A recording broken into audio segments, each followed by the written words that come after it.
नमस्कार साथियों, आप सभी का स्वागत है आपके अपने प्यारे चैनल नो योर इकोनॉमी में। आज की जो क्लास है वो थंबनेल में जैसा आप लोगों ने देखा कुछ न्यू टर्म्स थी जो कि क्लास 11th इकोनॉमिक्स के चैप्टर 1 को अगर आप अच्छे से समझना चाहते हैं तो इन टर्म्स के बारे में आपको डिटेल में पता होना चाहिए कि इनका एक्चुअली मीनिंग क्या है। और इन वर्ड्स का अगर आपको मतलब पता होगा तो आप जो इसके अंदर कंसेप्ट है, बहुत सारे अलग अलग कंसेप्ट हैं, उनको अच्छे तरीके से समझ पाएंगे। तो चलिए शुरू करते हैं बिना वक्त गवाए। सबसे पहली जो आपका टर्म है वो है स्कैरसिटी। इसको दुर्लभता भी बोलते हैं हिंदी में, और इंग्लिश में स्कार्सिटी बोलते हैं।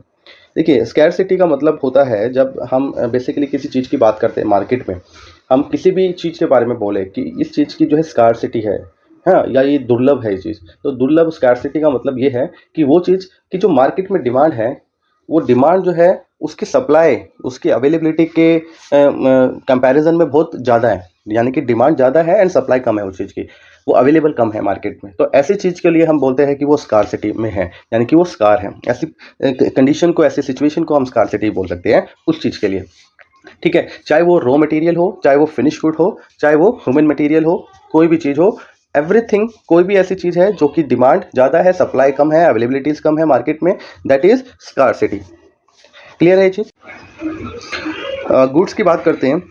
गुड्स जो है, देखिए, ऐसे कोई भी चीज़ जो आपके आसपास आपको दिखाई देती है जिसको हम यूज़ करते हैं फॉर सेटिस्फाई आवर नीड्स, है ना, हमारी नीड्स को कंप्लीट करने के लिए, हमारी नीड्स को फुलफिल करने के लिए, ऐसे कोई भी ऑब्जेक्ट मार्केट में जो अवेलेबल है जिसकी कोई इकोनॉमिक वैल्यू होती है, जिसको हम बाय करते हैं या सेल करते हैं, ऐसे ऑब्जेक्ट्स को हम गुड्स बोलेंगे। लेकिन ऐसा ऑब्जेक्ट फिजिकल होना चाहिए, यानी कि वो अगर हम उसको फिजिकली देखना चाहे तो वो हमें दिखाई दे, उसको हम उठा सके, देख सके, छू सके, यानी कि वो टेंजिबल होना चाहिए। टेंजिबल से मतलब समझते हैं आप लोग? टेंजिबल मतलब ऐसी चीज़ जिसको हम छू सके, देख सके, टच कर सके, यानी कि वो 3D मॉडल टाइप में होना चाहिए।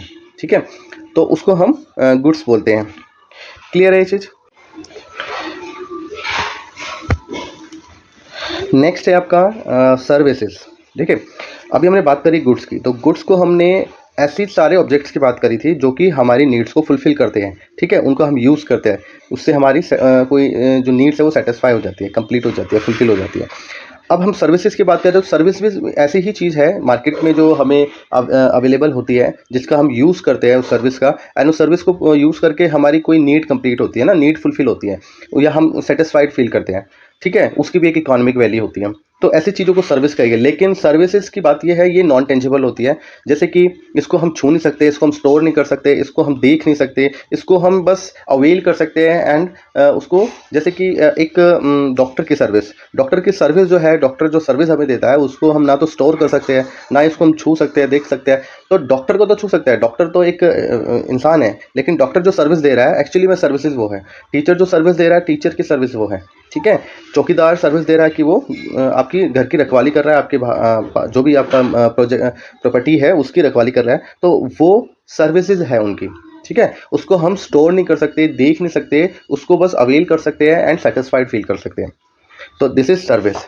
नेक्स्ट है आपकी कमोडिटीज़। ठीक है, कमोडिटीज़ में हमने बात करी गुड्स एंड सर्विसेज की। गुड्स एंड सर्विसेज को एक साथ अगर हम यूज़ करें, दोनों को एक साथ एक ही अगर हम ग्रुप में रखना चाहें तो उसके लिए हम कमोडिटी वर्ड का यूज़ करेंगे। ठीक है, तो कमोडिटी क्या है, मैं आपको एक छोटी सी लाइन में भी बताना चाहूँगा। Goods and services for sale in the market are called the commodities.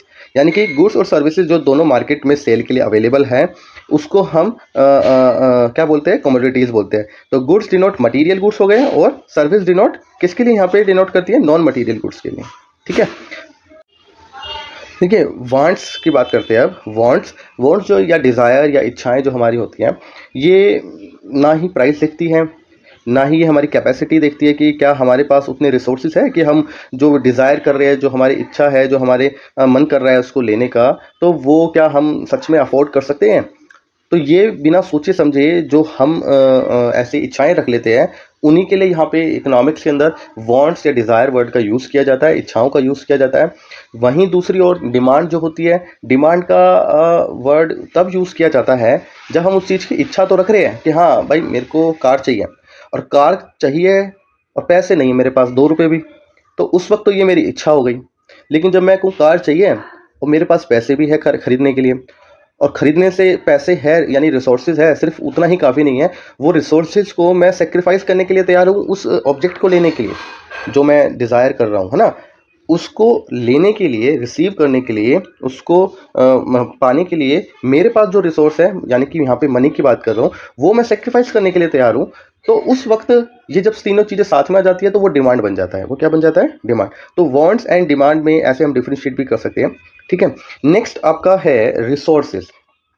देखिए, रिसोर्सेज की बात करते हैं। रिसोर्सेज जो है ऐसा शब्द है जो उन सब चीज़ों के लिए यूज़ किया जाता है, जैसे कि ऊपर हमने गुड्स एंड सर्विसेज की बात करी, पर वो गुड्स एंड सर्विसेज का मतलब कुछ अलग था। यहाँ पे उन गुड्स एंड सर्विसेज की बात कर रहे हैं जो कि हम यूज़ करते हैं किसी प्रोडक्शन को कैरी ऑन करने के लिए। यानी कि अगर हम किसी चीज़ का प्रोडक्शन करना चाहते हैं, जैसे कि आप बेल्ट का प्रोडक्शन करना चाहते हैं, तो बेल्ट का प्रोडक्शन करने के लिए आपको क्या क्या चाहिए?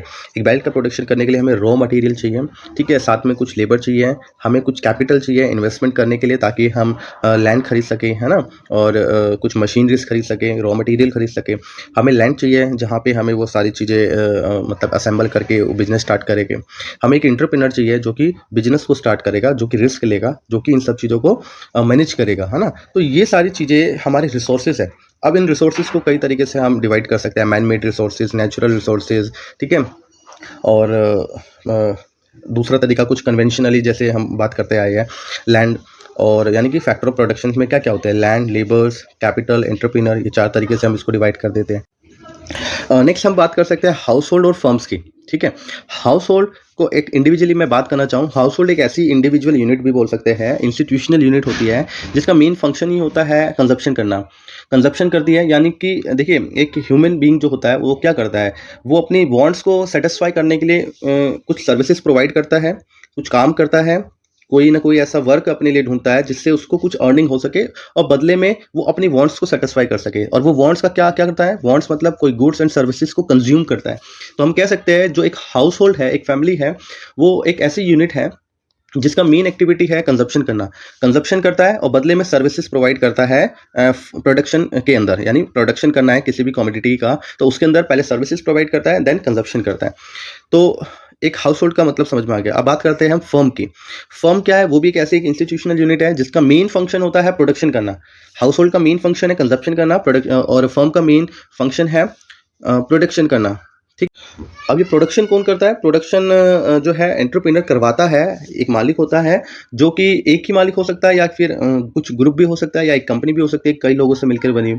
अब वो लोग क्या करते हैं, जो फर्म होती है वो कुछ गुड्स या सर्विसेज का प्रोडक्शन करते हैं। जिन गुड्स और सर्विसेज का प्रोडक्शन वो करते हैं उसी को वो मार्केट में सेल करते हैं, कंज्यूमर उसको यूज़ करता है, हाउस होल्ड उसको यूज़ करता है, एंड उसको जो अर्निंग्स होती है उसकी, वो उसको पे करता है, और वो उसकी अर्निंग बन जाती है फर्म की। क्लियर है? चलिए बात करते हैं प्रोडक्शन की। प्रोडक्शन को हम कई तरीके से समझ सकते हैं। सिंपली हम इसको ये कह सकते हैं, प्रोडक्शन एक ऐसी एक्टिविटी है जिसके अंदर कुछ ना कुछ बनता है ना, कोई नई चीज़ का प्रोडक्शन होता है, किसी गुड्स का या सर्विसेज का प्रोडक्शन होता है, उसको हम प्रोडक्शन बोल देते हैं।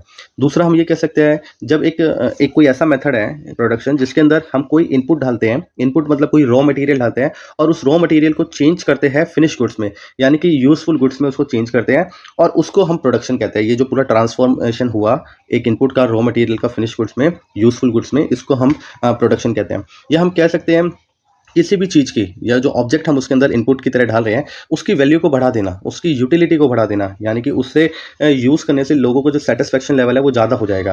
देखिए, अगर मान लीजिए मैं बात करता हूँ जैसे कि संतरे की बात करता हूँ, फ्रूट एक, इसको अगर एक इंसान को मार्केट में बेचा जाए तो 3 संतरों को मान लीजिए 10 रुपये में बेचते हैं, ठीक है। अब वही 3 संतरों से एक जूस निकाल के 20 रुपये में बेच देते हैं। तो उसी गुड को हमने ट्रांसफॉर्म किया, यानी एज अ इनपुट यूज़ किया संतरे को, और उसके हमने जूस निकाला और वो फिनिश गुड में चेंज कर दिया, यानी कि उस संतरे की वैल्यू को बढ़ा दिया, ठीक है, उसमें थोड़े बहुत चेंजेस करके, और वो 10 रुपये की चीज़ कितने की हो गई? 20 की। तो इसको भी हम प्रोडक्शन बोल सकते हैं। क्लियर है? देखिए, नेक्स्ट है कंजप्शन। कंजप्शन एक ऐसा प्रोसेस है जिसमें कोई कंज्यूमर जाता है मार्केट में, सामान खरीदता है, या सामान नहीं खरीदता, कोई मतलब गुड्स नहीं खरीद रहा, कोई सर्विसेज को अवेल कर रहा है। सर्विस अवेल करना मतलब जैसे हम हेलीकॉप्टर से यात्रा कर रहे हैं, हवाई जहाज से यात्रा कर रहे हैं, रेल से यात्रा कर रहे हैं, ठीक है, या हम डॉक्टर की सर्विस अवेल कर रहे हैं, टीचर की सर्विस अवेल कर रहे हैं, ठीक है, चौकीदार हमने अपनी सोसाइटी में लगा रखा है, वो हमें बदले में कुछ बना के नहीं देता, वो सिर्फ अपनी एक सर्विस हमें प्रोवाइड करता है, और वो सर्विस को हम कंज्यूम कर रहे हैं एक तरीके से, ठीक है। तो ऐसे सारी सर्विसेज या गुड्स जिनको हम यूज़ करते हैं और हमारी नीड सेटिस्फाई होती है, या हम, तो उन सभी ये एक पूरा प्रोसेस है, इसी को हम कंजप्शन बोलते हैं, ठीक है। नेक्स्ट है फैक्टर ऑफ प्रोडक्शन और फैक्टर इनपुट। अब देखिए फैक्टर ऑफ प्रोडक्शंस क्या होते हैं, जो प्रोडक्शन करने के लिए जो हमने ऊपर बात करी थी, प्रोडक्शन एक ऐसा प्रोसीजर है जिसमें किसी इनपुट को आउटपुट में बदला जाता है, किसी कम यूजफुल चीज़ को मोर यूजफुल चीज़ में बदला जाता है ना, या किसी इनपुट की वैल्यू को बढ़ा दिया जाता है ट्रांसफॉर्म करके। तो ये जो इनपुट हम उसके अंदर डालते हैं, यानी कि एज अ रॉ मटेरियल जो हम उसके अंदर यूज़ करते हैं, या अदर फैक्टर्स जैसे कि उनको करने वाला, जैसे रॉ मटेरियल को चेंज कौन करेगा, रॉ मटेरियल खुद से तो मशीन में नहीं जाएगा ना, उसको हैंडल करने के लिए एक लेबर चाहिए, ठीक है, इंजीनियर चाहिए, एक एंटरप्रेन्योर चाहिए जो कि उन सब चीज़ों को, उन सभी लोगों को मैनेज करेगा, अपना प्रॉफिट निकालेगा, कैपिटल का मैनेजमेंट करेगा, कैपिटल इन्वेस्ट करेगा। तो ये सारे जो है फैक्टर ऑफ प्रोडक्शंस है जो कि किसी प्रोडक्शन के प्रोसेस को कंप्लीट करने में उनको यूज़ किया जाता है। क्लियर है? हम इसको चार बोल सकते हैं, नेम इनके चार नाम दे सकते हैं। जैसे कि एक हो गया लैंड। लैंड से मतलब है ज़मीन, जिस एरिया मतलब कोई ना कोई प्रोडक्शन करने के लिए, कोई सर्विस प्रोवाइड करने के लिए हमें कोई ना कोई जगह चाहिए, उस जहाँ पे हम मशीन लगा सके, जहाँ पे हम प्रोडक्शन कर सके, अपना रॉ मटेरियल फिनिश गुड रख सकें। लेबर चाहिए जो कि ये सारा काम करेगी। कैपिटल चाहिए जिससे कि पैसा इन्वेस्टमेंट के लिए शुरू में मिल सके, ठीक है, कुछ मशीनें खरीद सकें।